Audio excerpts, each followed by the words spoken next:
길과 진리 생명 주님은 길과 진리 생명 나는 오직 믿음으로 살리 주님은 길과 진리 생명 주님은 길과 진리 생명 나는 오직 믿음으로 살리 주만이 예수 오직 예수와 오직 예수 주님만이 나의 삶의 이유 오직 예수 주님만이 오직 예수와 오직 예수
here working in this place. I worship you. I worship you. 주 예수 이곳에 계셔. 주 예수 이곳에 계셔. 주 경배 주 경배 이곳에 운행하시며 일하시네. 주 경배 Waymaker, you are Waymaker, miracle worker, promise keeper, light in the darkness. My God, that is who you are. and you are Waymaker, miracle worker, promise keeper, light in the darkness. My God, that is who you are. 모든 맘 만지시는 주 모든 맘 만지시는 주 경배 주 경배 우리 맘 치유하시네. 주 경배 주 경배 모든 삶 돌이키시네. 돌이키시네. 주 경배 주 경배 우리 맘 회복하시네. 주 경배 주 경배 주는 놀라우신 주는 놀라우신 길을 만드는 긍휼의 주. 어둠 속에 빛 그는 나의 하나님. 약속을 이루시는 분, 약속을 이루시는 분 기적의 주. 어둠 속에 빛 그는 나의 하나님. 주는 놀라우신 주는 놀라우신 길을 만드는 기적의 주. 어둠 속에 빛 그는 나의 하나님. 약속을 이루시는 분, 약속을 이루시는 분 기적 어둠 속에 빛 어둠 속에 빛 그는 나의 하나님. 나의 하나님, 나의 하나님 나의 하나님 나의 하나님 나의 하나님. That is who you are. That is who you are. That is who you are. That is who you are. That is who you are. Waymaker, Waymaker, miracle worker, promise keeper, light in the darkness. My God, that is who you are. and you are Waymaker, miracle worker, promise keeper, light in the darkness. My God, that is who you are. even when I don't, even when I don't see it, you working. Even when I don't feel it, you're working. You never stop, you never stop working. You never stop.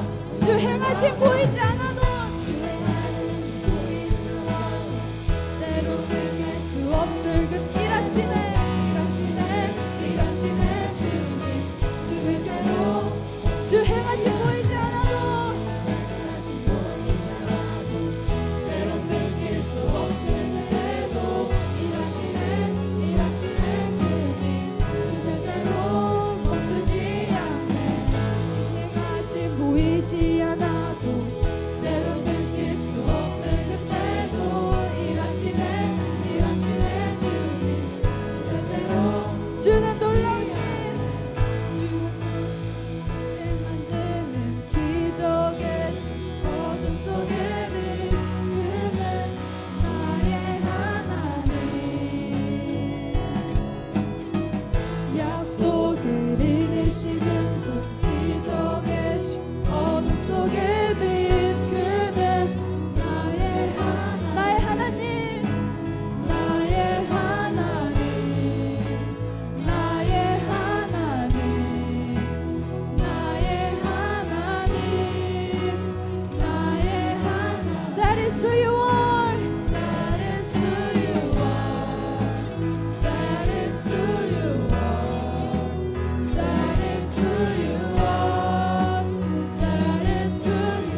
복음의 능력이 보이지 않고 주님을 찾는 소리 들리지 않네. 여기 남은 자들 있어. 주님의 얼굴 구하네. 진리가 선포되고 주의 영광 임하네. 기름 부음 받은 다음 세대가 큰 파도처럼 일어나네. 새로운 불과 바람으로 큰 파도처럼 일어나네.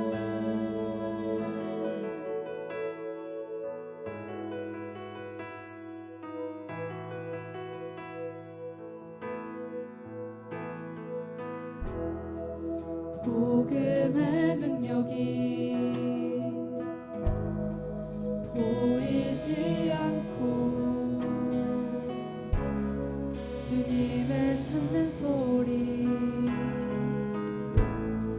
들리지 않네. 여기 남은 자들 있어. 주님의 얼굴 구하네.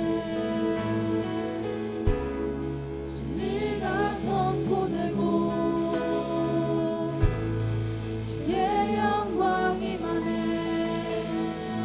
기름 부음 받은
빌립보서 4장 우리 1절에서 9절까지 말씀입니다. 제가 한 절, 여러분들께서 한 절 그렇게 교독하시겠습니다. 그러므로 나의 사랑하고 사모하는 형제들, 나의 기쁨이요 면류관인 사랑하는 자들아, 이와 같이 주 안에 서라.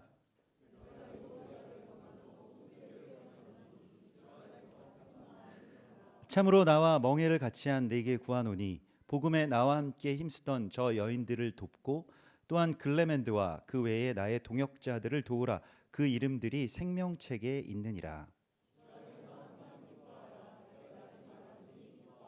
너희 관용을 모든 사람에게 알게 하라. 주께서 가까우시니라.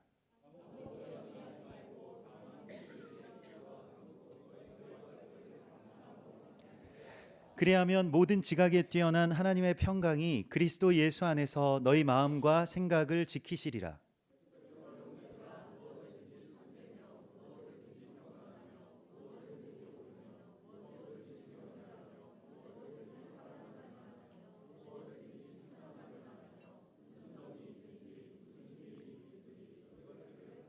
다 함께 너희는 내게 배우고 받고 듣고 본 바를 행하라. 그리하면 평강의 하나님이 너희와 함께 계시리라. 아멘. 네, 여러분들의 면류관은 무엇입니까? 여러분들은 어떤 면류관을 받고 계시고 또 어떤 것이 여러분들의 면류관이라고 생각하십니까? 이런 질문을 받는다면 여러분 어떻게 대답하실 것 같습니까? 여러분들의 면류관은 무엇인가요? 라고 하는 그런 질문이요. 희찬이는 너의 면류관은 무엇이니?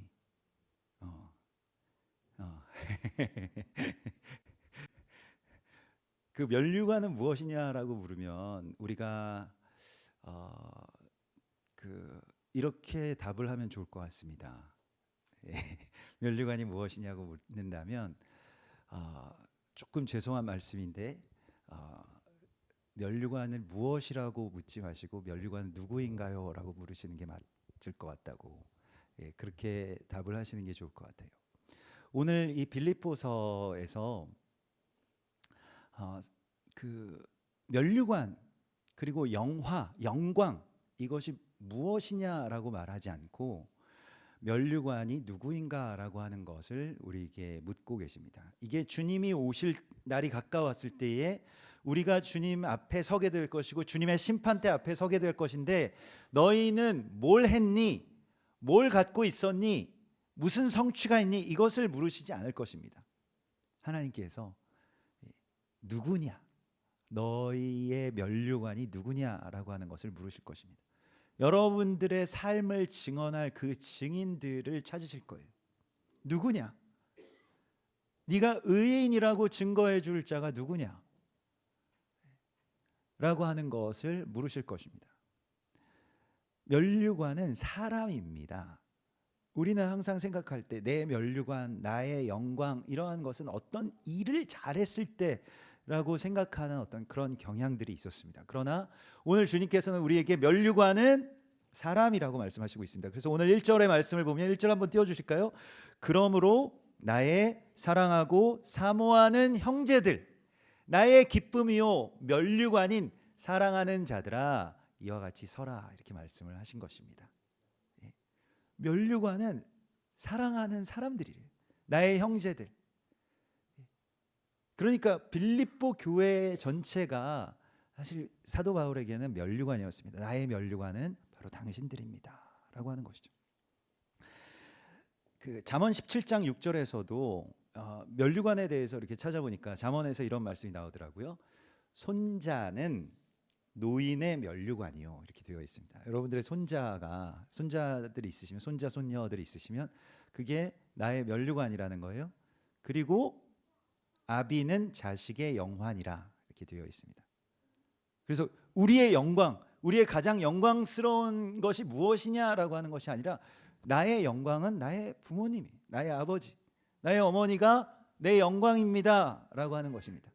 여러분, 이 지혜를 받으시기를 바랍니다. 이게 지혜예요. 하나님께서 우리 가운데 주신 이 마지막 때의 지혜가 바로 이것입니다.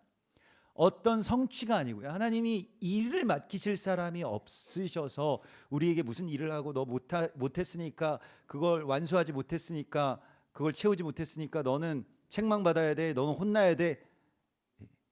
하나님은 여러분 기밀성이 아닙니다. 그런 하나님이 아니세요. 어떤 과업을 이루어야 내가 널 칭찬한다? 아닙니다. 다만 누구냐? 어떤 사람이 너의 면류관이냐? 나의 손자들입니다. 나의 부모님이 나의 영광이고 나의 면류관이십니다. 이게 바로 오늘 우리에게 주시는 하나님의 지혜인 것입니다. 그래서 면류관이라고 하는 것이 우승 트로피거든요. 우승 트로피를 받기 위해서 이게 뭐 스테파노스라고 하는데 이걸 받기 위해서 경기장에서 막 다름질하는 것이고 승리가 뭔지를 알아야 승리를 향해서 달릴 텐데 잘못된 곳대로 가서 거기에다가 아무리 열심히 무언가를 달리고 열심히 골을 넣는다고 해도 자기 골대에 골을 넣으면 그게 골이니 골이 아니 골이니 골인가?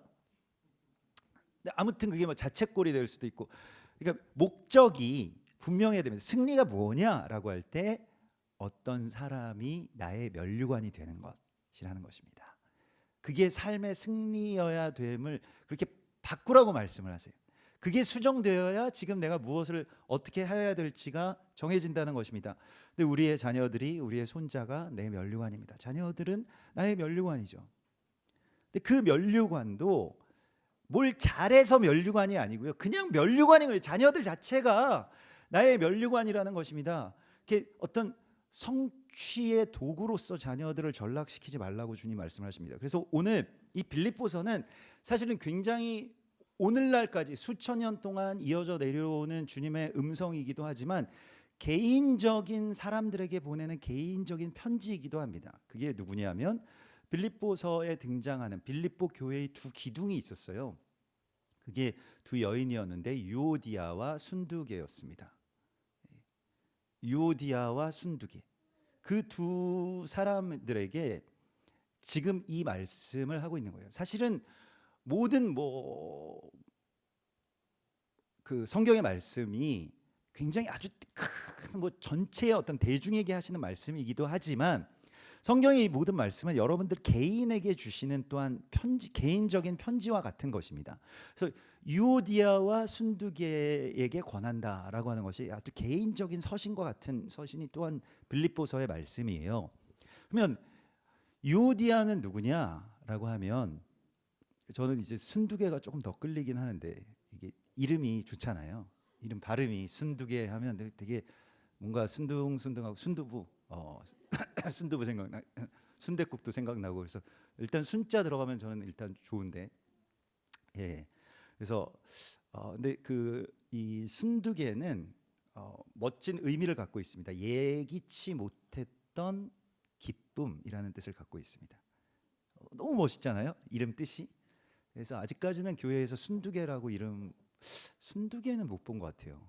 성경에 많은 인물들이 있지만은 이름을 순두계로 삼으시는 분들은 못 보신 것 같습니다. 좀 멋진 이름들이 많기 때문에 근데 좋은 것 같아요. 순두계 특이하기도 하고 뭐 이렇게 좀 헬라어로는 뭐 쉰티케 뭐 이렇게 돼서 좀 더 멋있을 수도 있는 것 같고 아무튼 순두계가 있고요. 유오디아가 있었습니다. 유오디아는 멋진 여행 원더풀 저니라고 하는 의미를 가진 이름이었습니다. 그러니까 좀 멋있죠. 두 사람의 이름이 멋진 여행에 예기치 못했던 기쁨.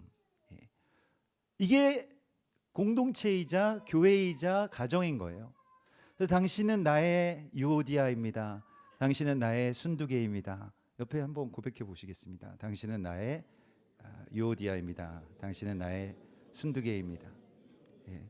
멋진 여행을 같이 우리가 하고 있는 중이잖아요. 멋진 여행에서 여행이 멋있으려면 거기서 아주 예기치 못했던 아주 좋은 만남, 좋은 어떤 경험 이런 것들 뭔가 계획이 틀어져서 막 기차를 기다리고 있다가 기차 놓치고 막 여러 가지로 어려움들이 있는데 그때 굉장한 것들을 만났다. 제가 이스라엘 갔을 때 한번 그 몇 년 전에 우리 성도분들 다 가셔서 이제 뭐 하여튼 되게 많이 가신 적이 있었어요. 그래서 예루살렘 마칭하고 성도분들 떠나시고 이제 가족들이 그러면 한 며칠 좀 더 있다가 가야 되겠다. 우리 가족들 전체가 다 갔기 때문에 그래서 막 그 이 집 계약금 빼가지고 막 이렇게 갔었거든요. 그래서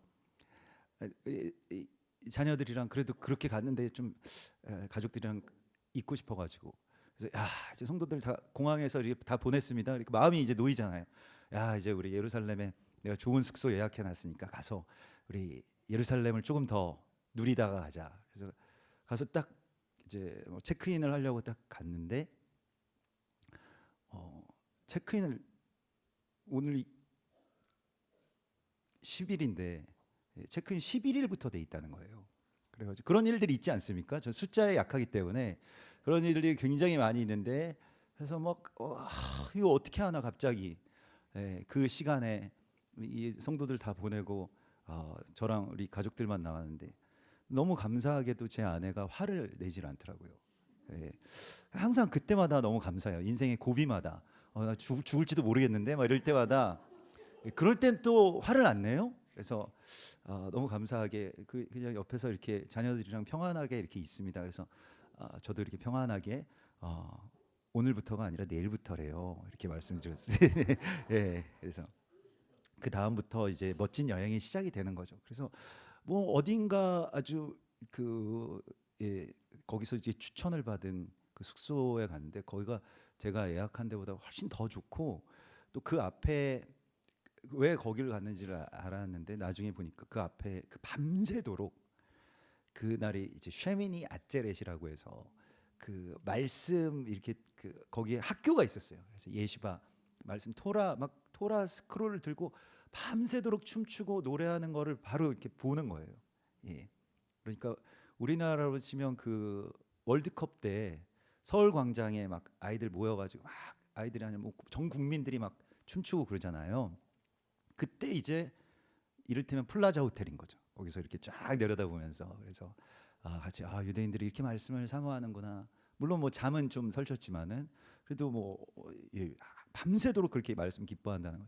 이제 그런 것들이 예기치 못한 기쁨인데 그런 예기치 못한 기쁨들은 대부분의 경우에는 우발적인 어떤 사건과 사고를 통해서 일어나게 됩니다. 계획에 따라서 착착착착 진행이 되면 이거 다 예상했던 거네. 예상대로 되고 있어. 계획대로 되고 있어. 오케이.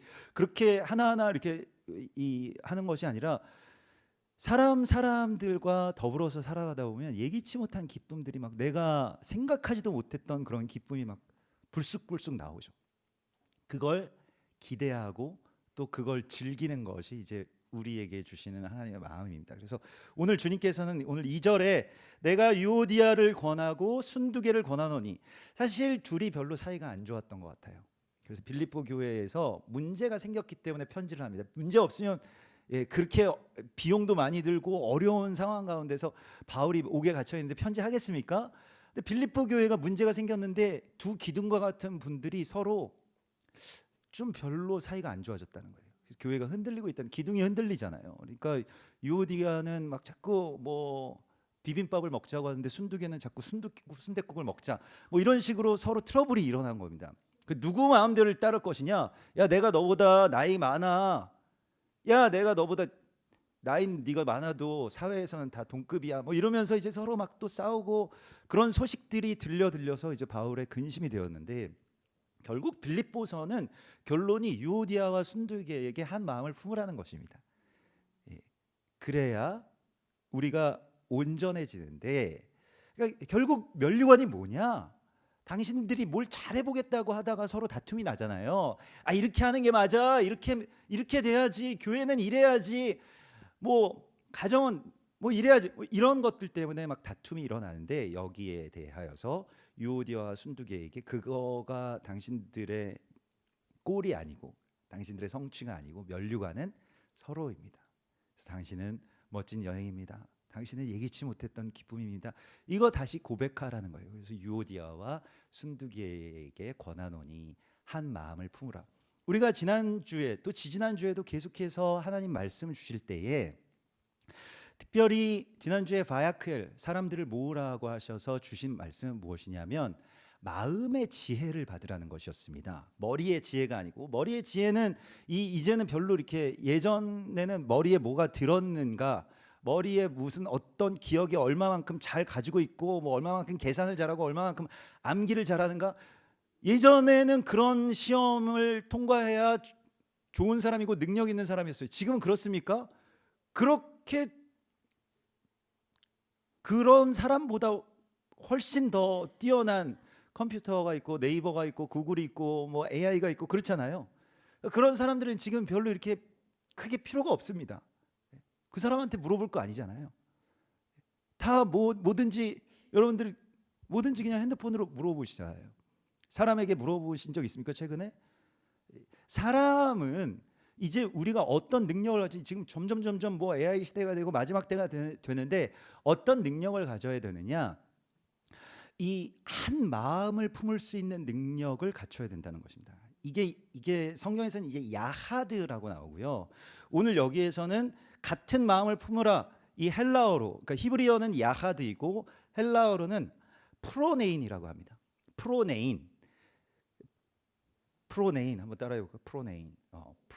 프로네인이 뭐냐면 마음을 단련시킨다는 뜻이에요. 마음의 근육을 만든다는 겁니다. 프로네인은 마음을 훈련하라는 뜻이에요. 그래서 같은 마음을 품는다는 것이 마음이 단련된 사람은 마음에 그 근육이 있어야 되는 거예요. 그러니까 어려서부터 그 운동을 계속 해온 사람들이 나중에 프로 선수가 되잖아요. 지금 막 와서 갑자기 막 잘 단련이 안 되죠. 어려서부터 뭘 해야 되느냐? 마음을 단련시켜야 되는데 그 프로네인은 어떤 단련이냐면 상대방의 마음에 가 닿을 수 있는 단련입니다. 그래서 이 프로네인이라고 하는 것이 상대에게 관심을 기울이다는 뜻이고요. 그리고 그에게 무언가 흥미를 가지다, 관심을 기울이다, 애정을 두다, 주목하다, 그 마음을 생각하다 이것입니다. 이런 사람의 시대가 된 거예요. 이제는 이걸 뭐 공감 능력이라고도 할 수가 있겠고요. 그럼 뭘 하든지 간에 우리가 뭐 성공을 한다, 무언가 인정을 받는다라고 할 때 이 능력이 우리에게 필요합니다. 우리 자녀들도 마찬가지고요. 특별히 우리의 자녀들은 지금 공부를 잘하건 못하건 이걸로 막 세상에서 판단을 하고 누구보다 뛰어나니 못하니 이런 거에 대해서 신경 쓸 필요는 없어. 그렇지만은 훈련해야 될 것이 있는데 이 프로네인의 훈련을 해야 됩니다. 엄마 마음은 어떠실까? 지금 나를 바라보는 엄마 마음은 어떠실 것 같니? 조율아. 생각해 본 적 없지. 그걸 자꾸 생각하는 거야. 아버지의 지금 마음은 어떠실까? 아버지 오늘 지금 일하러 가셨는데 일하실 때 마음은 어떨까? 그냥 이렇게 생각해 보는 거야. 자꾸 단련해야 거기에 근육이 붙게 되는 마음을 훈련시키는 대상으로 본 게 성경에서 우리 가운데 주시는 지혜입니다. 마음의 근육이 있어야 된다는 거예요. 그냥 마음 생각나는 대로 내 생각, 내 입장, 내가 내 기분 이런 것만 지금 중요한 시대 그런 사람들이 막 들끓고 있잖아요. 여기에서 우리가 온전함으로 정말 성장한다는 것은 무엇이냐면 그 자아라고 하는 자기 입장이라고 하는 것에서 빠져나오는 능력을 가진 자들이 이 세상에서도 인정을 받게 되어 있습니다. 그러니까 뭐 가령 이를테면 식당을 하더라도 내가 맛있는데 너는 네 입맛이 잘못된 거야 이렇게 되면 식당이 망하겠죠. 그런 식당들이 있습니다. 그래서 저도 가끔씩은 정말 웬만하면 저는 식당에 조미료를 잘 쓰시기 때문에 다 맛있는데 근데 어딘가에서는 뭐 맛있다고 자기는 주장을 하는데 너무 안타까울 때가 있어요. 제가 뭐라고 하지는 못합니다만 제가 뭐 그래도 프로한테 아마추어가 뭐라고 하면 안 되잖아요. 이제 그렇지만은 이거 너무 걱정스러운데 이런 가끔씩 그런 식당들이 있죠. 너무 맛이 없어서 이거 맛이 없기가 불가능한 음식인데 이거 웬만하면 그런 음식들이 있잖아요. 여러분들도 좋아하시는 거 뭐 부대찌개랄지 무슨 뭐 여러 가지 그런 것들이 있지 않습니까? 그 웬만하면 맛있는 거. 근데 이걸 맛없게 할 수 있나? 근데 주인은 그걸 모르고 계시는 거예요. 그래서 이걸 말씀을 어떻게 드릴까 말까 하는데 말씀드려봤자 어차피 모르실 것 같고 그래서 그게 참 안타까운 부분입니다. 제가 뭐 백종원 선생님이었으면은 뭐 이렇게 하면 안 돼요. 뭐 이렇게 하겠지만은 그렇게 할 수가 없잖아요. 제가 그래서 그냥 뭐 잘 먹고 갑니다. 이렇게 그냥 인사만 드리는데 얼마 없으면 식당이 정말 망하죠. 제가 맛없다고 하면 정말 맛없는 거예요. 웬만하면 저는 맛있다 그러니까. 근데 아무튼 마음의 훈련이라고 하는 것은 상대방의 마음에 내가 입장에 설 수 있는 거가 어릴 때부터 훈련돼야 되는 거예요. 우리 자녀들에게 오늘 이 청소년 우리 자녀들 다음 세대 예배에 하나님께서 주시는 지혜를 받으세요. 상대방의 마음에 가닿는 건데 거기에 가장 첫 출발점은 엄마 마음이 어떨까? 아빠 마음이 어떨까? 동생 마음이 어떨까? 형 마음이 어떨까? 이거 아직까지는 별로 이렇게 내가 크게 이걸 단련시켜야 된다 생각을 안 했을 거예요. 단련하는 겁니다. 그래서 오늘 이 뒤에 나오는 말씀도 너희 관용을 모든 사람들이 알게 하라. 너희 관용을 모든 사람이 알게 하라라고 하는 말씀도 여기서 그 연결해서 나오죠. 빌립보서 2장은 이것에 대한 이야기입니다. 그래서 빌립보서 2장 빌립보서 오늘 4장이죠. 2장에서도 너희 안에 이 마음을 품으라 곧 그리스도 예수의 마음이니 그는 근본 하나님의 본체이시나 자기와 하나님과 동등됨을 취할 것으로 여기지 아니하시고 오히려 자기를 비워 종이 되셨고 사람들과 같이 종의 형체를 가지셨. 이거 내려갈 수 있는 힘, 능력을 가지셨다는 거 아니에요? 이게 구부릴 수 있는 능력인데 마지막 때에. 근데 이게 훈련이 안 되면 나중에 이게 안 구부러진다는 거예요. 구부러지면 내가 누군가에게 굽히면 막 내 권리를 주장하지 않으면 막 죽는 것 같고 이렇게 되어버리는 것이죠. 자기를 비울 수 있는 것이 바로 마음의 능력이고요. 이 마음의 능력은 우리가 지난 한 주 동안 마음의 지혜를 받은 자들이 무엇을 하느냐라고 하는 것에 대하여서도 나누었는데 마음의 지혜를 받은 자들이 출애굽기에 보면 하나님께서 그 마음의 지혜를 받은 모든 자들이 무엇을 하느냐 출애굽기 28장 3절에 보면 마음의 지혜를 너는 물은 마음의 지혜 있는 모든 자에게 내가 지혜로운 일을 맡기는데 그거 뭘 하냐면 제사장의 거룩한 옷을 지어서 입혀서 그를 거룩하게 하여 나의 직분을 행하게 하라 이렇게 말씀을 하십니다. 그래서 마음의 지혜 있는 모든 자에게 내가 지혜로운 영으로 채운 자들에게 말하여 아론의 옷을 지어. 그러니까 우리가 단련해야 되는 마음의 부분은 무엇이냐면 어떤 사람을 귀하게 여길 수 있는 힘을 내가 갖고 있어야 돼요. 어떤 사람이 정말로 존귀하다라고 하는 것에 대해서 존귀하며 옷을 입혀 주어야 된다는 것입니다. 특별히 나에게 가까운 사람이면 가까운 사람일수록 내 옆에 있는 사람이면 옆에 있는 사람일수록 옆에 있는 사람이 존귀하면 좀 깨워라. 그래서 옆에 있는 사람이면 존귀하면 존귀할수록 조금만 아니야 그 자도 괜찮은데 아무튼 존귀하면 존귀할수록 그를 존귀하게 여길 수 있는 능력이 필요하다는 거예요. 그런데 우리가 점점 사람이 귀한 줄을 모르게 되는 세계에 살아가게 된다는 것입니다. 특별히 우리의 자녀들이 사람을 존귀하게 여길 수 있는 그 능력이요. 일을 잘하는 것은 아무 필요가 없어요. 하나님 나라에서는 하나님이 뭐 언제 일 잘하라고 하셨나요? 하나님이 언제 너한테 공부 잘하라고 하셨을까? 하신 적 있어? 한 번도 없지. 하나님 안 그러셔. 그러니까 하나님이 뭘 잘하라고 하신 것이 아니라 하나님 그를 존귀하게 여기시라고 하셨거든요. 특별히 사람에 대해서 우리 엄마가 얼마나 좋은 분인가, 우리 아버지가 얼마나 좋은 분인가. 여러분 그것은 나의 면류관이에요. 내 면류관을 내가 만드는데 나 막 별거 아닌 거 막 길거리 굴러다니는 그런 면류관이 아니라 그를 존귀하게 만들면 내가 존귀한 면류관을 쓰는 겁니다.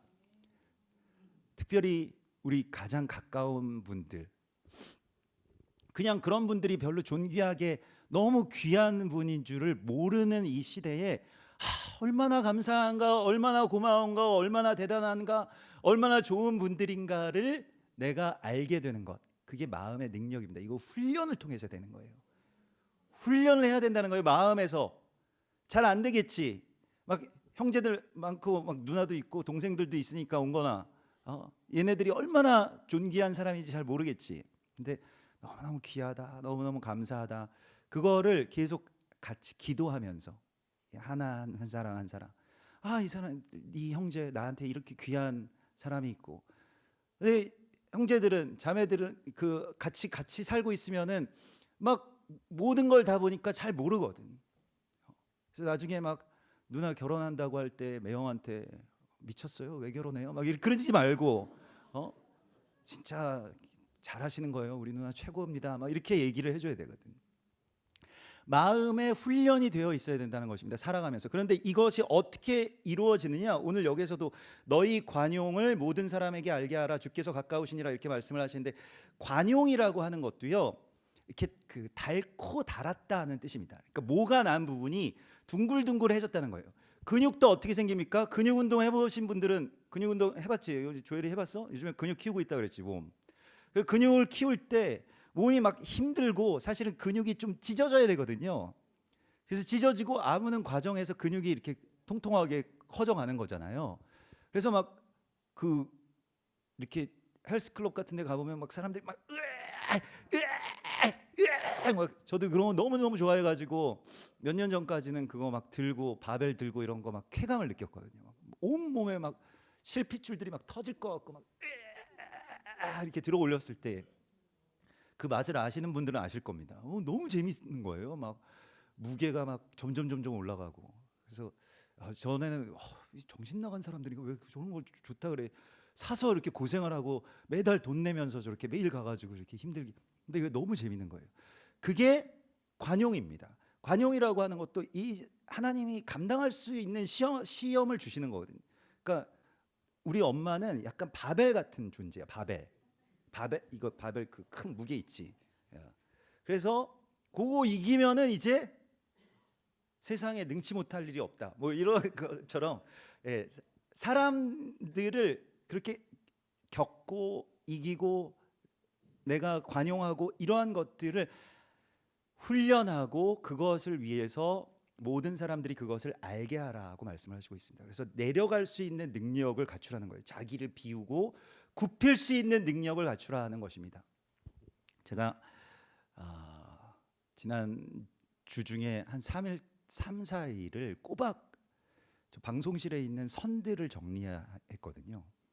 선들 배선이 막 7년 동안 이제 방송실 들어오면서부터 뭐 이렇게 무슨 업체를 맡긴 게 아니라 그냥 제가 하나하나씩 필요할 때마다 이렇게 선을 뭐 대충 이렇게 놓고 막 연결하고 막 이랬더니 다 꼬여 있는 거예요.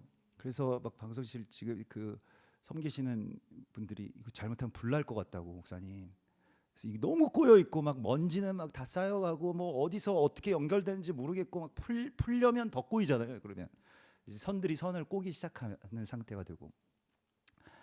그래서 저는 이제 7년 동안 그걸 보면서도 안 보면 그만이지. 그래가지고 이렇게 위만 보면서 살았는데 밑에는 막 너무 꼬여 있는 거예요. 그래서 이걸 이제 해야 되겠다.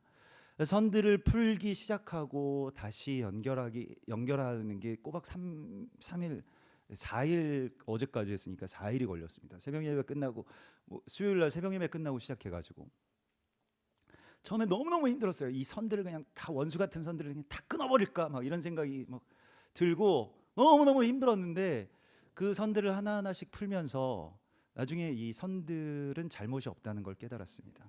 이 선들은 그나마 그래도 여기에 이렇게 꼬여가지고 어떻게든 여기랑 연결하려고 한 건데 내가 이거 다 꼬아놨는데 그래서 이 선들을 용서하니까 마음에 기쁨이 밀려오기 시작했습니다. 그리고 선들을 이제 정리하는 게 그 다음 날부터는 첫날에는 우리 간사님이랑 같이 해서 막 이렇게 어떻게든 빨리 하고 이거 맞춰야 돼. 막 저녁에 기도회 있어. 내일 새벽 예배 드려야 돼. 막 이렇게 해서 막 하다가 안 돼가지고 다음 날도 꼬박 이제 간사님 또 공교롭게 하나님께서 또 예비군 훈련으로 빼주셔가지고 예비군 훈련이 더 쉬워요. 이게 선 정리하는 것보다.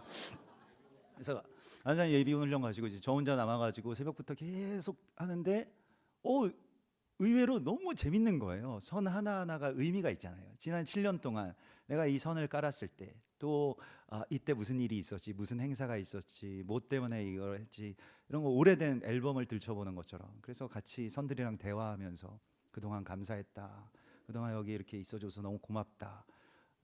그래서 많은 묵상을 하게 됐습니다. 그런데 선이라고 하는 게 조금 더 깊은 묵상으로 들어가면 선이라고 하는 게 또 서로 이렇게 연결하잖아요. 그래서 연결하면서 이 두 가지의 속성을 다 갖고 있더라고요. 그러니까 서로 연결하기 위해서 그 신호를 전기 신호든 뭐 데이터든 이걸 연결을 잘 해서 잘 통하도록 하는 게 첫 번째고 또 다른 선의 속성은 무엇이냐면 쉴드입니다. 쉴드. 그래서 다른 선이랑 이 접촉이 일어나지 않도록 그래서 정말 뭐 비싼 선이면 비싼 선일수록 많이 감싸져 있더라고요. 그래서 서로 또 이렇게 그런 혼선이 되지 않도록 그런 것들을 이렇게 보면서 많은 묵상들을 했습니다. 유대인과 우리의 관계도 생각하고 에하드에 대해서 생각하고 그리고 막 허리가 아프니까 이게 못 숙이잖아요. 그러니까 계속 바닥을 기어다니면서 뒤로 누웠다가 앞으로 기었다가 하면서 오늘 이 빌립보서에 주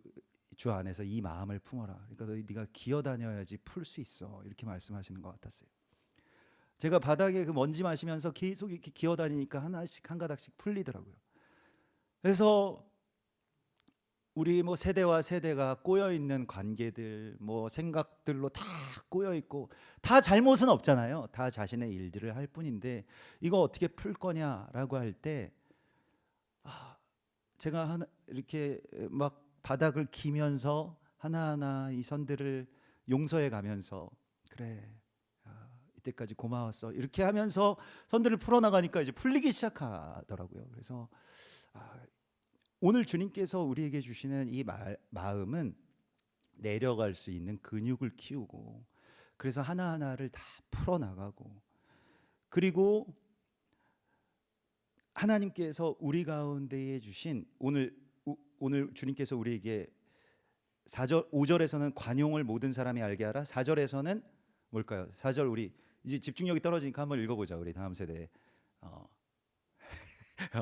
한번 읽어보자. 고맙다 야. 너희들이 이렇게 있으니까 너무 좋다. 진짜로. 자 시작. 주 안에서 항상 기뻐하라. 내가 다시 말하노니 기뻐하라. 뭘 기뻐하라는 걸까? 우리 자녀들은 뭘 기뻐하라는 것 같아? 그때 항상 아까 전에 팁을 줬잖아. 뭘 기뻐하라는 걸까? 목사님 그 질문이 좀 잘못되신 것 같아요. 뭘 기뻐하라는 게 아니라 누굴 기뻐하라는 겁니다. 이렇게 물으셔야 돼. 예, 그렇게 얘기를 해야 돼. 자, 우리는 항상 기뻐하라라고 했을 때 상황에 대해서 너 이런 상황에도 그냥 기뻐하지 뭐 이런 것을 기쁨이라고 생각을 했는데요. 자, 빌립보서에서 항상 기뻐하라라고 말씀하셨어요. 주 안에서 항상 기뻐하라. 내가 다시 말하노니 기뻐하라고 말씀하시는 그 기쁨은 어떤 상황에 대한 뭐가 돼서 안 돼서 이런 것이 아니라 사람에 대한 겁니다. 이게 지금 오늘 2절에서 이 말씀이잖아요. 유오디아에게 순두개를 기뻐하라는 거예요. 순두개에게 유오디아를 기뻐하라는 것입니다. 항상 기뻐하라는 것은 상대방에 대하여서 항상 기뻐하라는 거예요. 제가 제 막내 아들한테 배우는 게 있는데 막내 아들은 항상 교회 끝나고 집에 갈 때 항상 차 안에서 저한테 그런 말을 합니다. 근데 그 조엘이 형은 참 괜찮은 사람인 것 같아. 영묵이 형은 진짜 인간적으로 너무 괜찮은 사람인 것 같아. 맨날 그래요. 누군가에 대해서 너무 괜찮은 사람인 것 같아. 그래서 자기는 너무 좋다는 거예요. 또 만나고 싶고 막 그렇다고. 그래서 친구가 많은가 봐요. 어디 가나 친구를 잘 사귀고. 이게 능력이거든요. 일종의 어떤 사람을 보았을 때 내가 기뻐할 수 있는 능력이요. 뭐 잘났어? 뭐 별거 아니네. 뭐 이렇게 나보다 좀 뭐 이런 거 있잖아요. 그러지가 않는다는 거예요. 그냥 어떤 한 사람을 존귀하게 여기는 것, 기뻐하는 것, 이것이 능력입니다. 그러니까 여러분에게 뭐 그냥 상황에 대해서 기뻐하라고 하신 것이 아닙니다. 사람에 대해서 기뻐하라고 하신 것입니다. 당신이 나의 기쁨입니다라고 하는 거예요. 그게 유오디아와 순두개가 그렇게 서로를 기뻐하면서 빌립보 교회가 시작이 됐는데 서로 막 이제는 기뻐하지 않고 일이 막 올라오고 뭘 어떻게 해야 된다 주장이 올라오고 이럴 때 아니야. 야하드 같은 마음을 품어. 야하드가 이제 히브리 말로는 한 마음을 품는다라는 거잖아요. 그 한 마음을 왜 못 갖게 되었느냐? 한 마음의 파괴. 야하드는 파괴되는 이야기부터 성경에 기록이 되어 있습니다. 창세기 13장 6절에 보면 야하드가 왜 파괴가 되었는지가 나오는데 왜 파괴가 되었다고 나오냐면 그것 때문입니다. 저기 13장 6절에 그 땅이 그들이 동거하기에 넉넉하지 못하였으니 저기서 동거라고 번역된 말이 야하드가 못하게 되었다는 야하드를. 왜 그랬을까요? 이는 그들의 소유가 많아서 야하드를 할 수가 없었다. 그래서 소유랑 거의 반비례되는데 거의 대부분의 경우에는요. 그래서 부자가 천국에 들어가기가 낙타가 바늘귀에 들어가는 것보다 어렵다라고 하는 거 아닙니까? 소유가 많으면 동거할 수 있을 것 같았는데 그렇잖아요. 근데 오히려 감사가 사라지게 됐다는 거예요. 그래서 아까 전에 우리 예배 인도한 우리 그 형제 그 현진이가 어제 뭐 집에 가면서 이번에 2월 22일 날 지난달에 이사를 했거든요. 그래서 야, 이사한 집 괜찮니? 그랬더니 아 근데요 막 밤에 엘리베이터가 너무 늦게 와가지고 너무 힘든데 밤에 둔전 힐스테이트인데 그래서 언젠가 야간 자율학습을 하고 집에 오는데 엘리베이터 고장 났다는 거예요. 그래서 집이 28층인데 28층까지 걸어서 올라가느라고 막 죽는 줄 알았다는 거예요.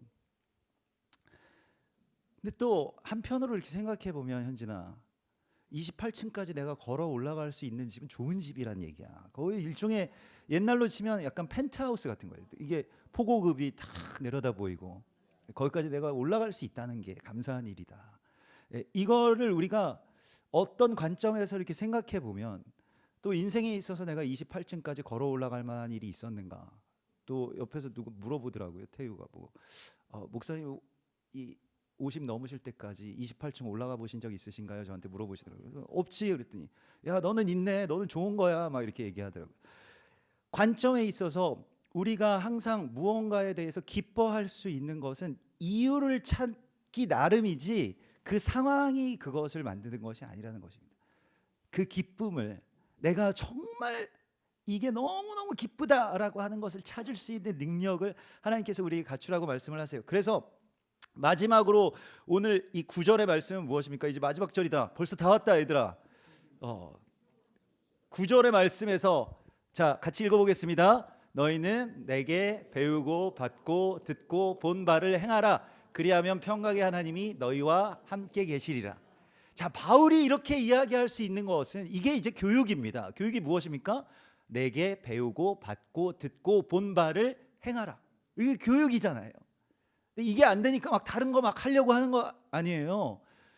근데 결국에는 무엇을 주님이 우리에게 말씀하시냐면 내가 사람을 귀하게 여기고 교회에 대해서 너무 좋고 감사하고 기쁘고 축복하고 그 사람 좋은 사람이라고 칭찬하고 이거를 우리의 자녀들이 배우고 듣고 보고 배운다는 것입니다.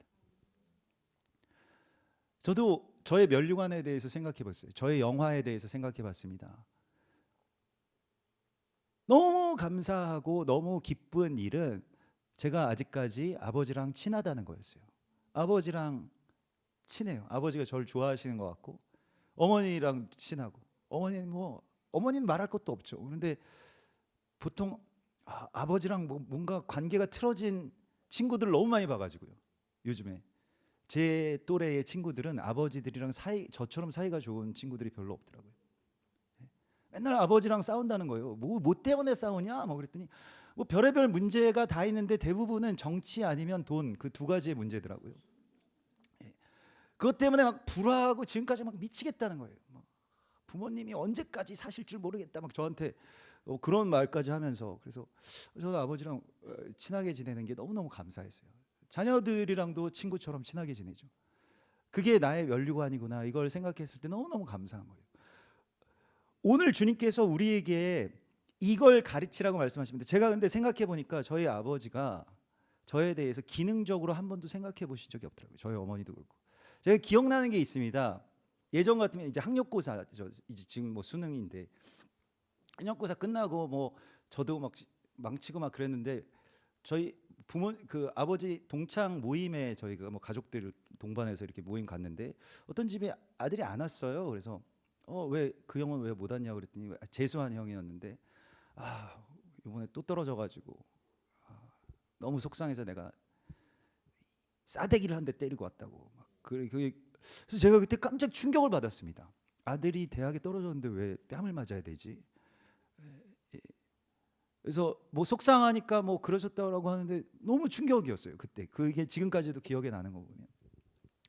근데 저희 아버지는 제가 뭘 잘 못해도 잘해도 그것 때문에 저를 좋아하시는 건 아니었거든요. 그냥 만약에 아들이 시험에 떨어졌으면 위로를 받아야 되는 거 아닐까? 한번 안아주셨어야 되는 거 아닌가? 그런 생각을 했어요. 근데 왜 때렸지? 지금까지 어떻게 잘 살고 계신지는 잘 모르겠습니다. 그 이후의 소식들은 모르겠습니다만은 사람의 관계에 대해서 그렇게 기능적으로 전락시키지 말고 오늘 주님께서는 이런 모든 일들에 대해서 이제 다시 이 말씀을 그럼 그 관계적인 측면에서 다시 살펴보면 4장 6절과 7절의 말씀, 우리 9절에서 끝난 줄 알았지? 아니야. 4장 6절과 7절의 말씀. 자, 시작. 아무것도 염려하지 말고 다만 모든 일에 기도와 간구로 너희 구할 것을 감사함으로 하나님께 아뢰라. 그리하면 모든 지각에 뛰어난 하나님의 평강이 그리스도 예수 안에서 너희 마음과 생각을 지키시리라. 무엇에 대하여서 간절하게 기도하고 간구하라고 말씀하십니까? 그가 나에게 위대한 여행, 예기치 못한 기쁨이 되게 해달라고, 그런 마음을 내가 갖게 해달라고, 이 한 마음을 품게 해달라고 주님 앞에 기도하면 우리의 마음과 생각을 그렇게 지키신다고 말씀하십니다. 이건 하늘에서 주시는 지혜입니다. 마음의 지혜를 받으십시오, 여러분. 이 마음의 평강은 내가 누구를 귀하게 여기는 그 생각은 하나님이 주시는 것입니다. 그래서 내가 늘 기도하면서 주님, 제가 저에게 정말 소중한 사람들을 귀하게 여기는 능력을 주십시오라고 간구할 때 주님께서 이 마지막 때에 여러분들에게 그런 면류관을 주실 것을 믿습니다. 우리 같이 기도. 해가 뜨는 새 아침 밝았네. 이제 다시 주님 찬양. 무슨 일이나 어떤 일이 내게 놓여도 저녁이 올 때 나는 노래해. 송축해 내 영혼, 송축해 내 영혼, 내 영혼아. 거룩하신 이름 이전에 없었던 노래로 나 주님을 경배해. 노하기를 더디하시는 주, 노하기를 더디하시는 주, 그의 크신 사랑 넘치는 주의 선하신 내가 노래하리. 수많은 이유로 아멘. 우리의 자녀들이 이 이유를 찾아낼 것입니다. 송축해 내 영혼, 송축해 내 영혼, 내 영혼아. 거룩하신 이름 이전에 없었던 노래로 나 주님을 경배해. 송축해 내 영혼, 송축해 내 영혼, 내 영혼아. 거룩하신 이름 이전에 없었던 노래로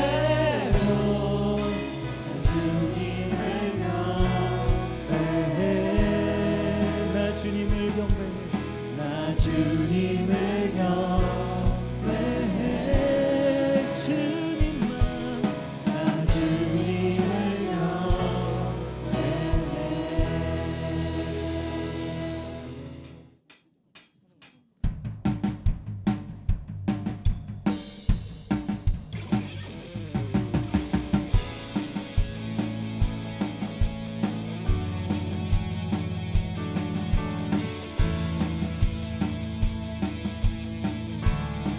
주발 앞에 나 엎드려.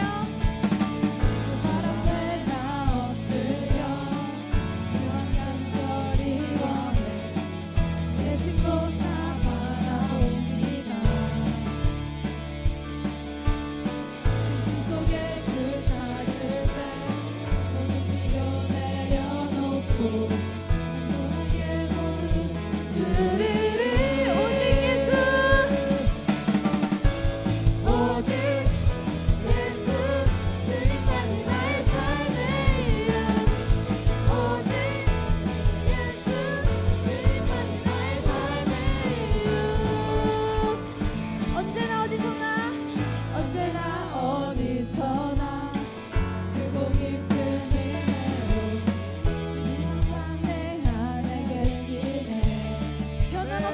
주님